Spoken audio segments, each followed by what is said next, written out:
You can make paper pulp out of a variety of materials.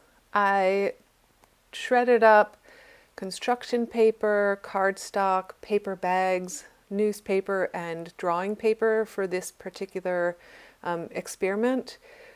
The quickest way to get the pulp is to shred it into small pieces and to soak it in water for a couple hours and then to use a blender. If you don't have access to a blender, you also can make pulp without a blender by just soaking newspaper in water. You can see that the construction paper, the drawing paper, paper bags, they don't really dissolve after a couple hours, but right here where I have the newspaper, it started dissolving after a couple hours. And I left it in that container for the entire day, and by the next day it was pulp. If you don't have access to a blender or newspaper, you also could boil your, I shouldn't say boil, but just heat up some paper on the stove. It shouldn't be boiling water, but warm water, but it will take quite a long time.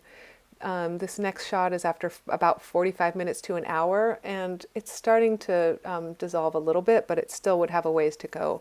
So I actually took this pulp and just ended up putting it in my blender.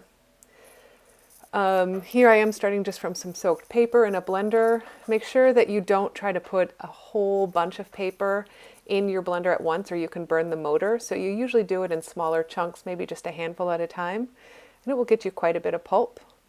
I happen to have a strainer that I set aside just for art use, so I use the strainer, but if you don't have access to a strainer, you could run the pulp through a dish towel or a t-shirt or something else like that.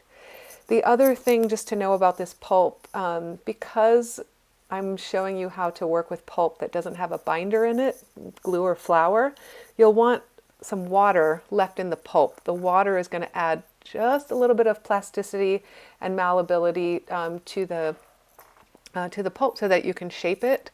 If you were to squeeze all the water out of this pulp, it would just be dry, chunky bits of paper, and that wouldn't be anything that you'd be able to sculpt with or manipulate. So be sure you leave a little bit of water.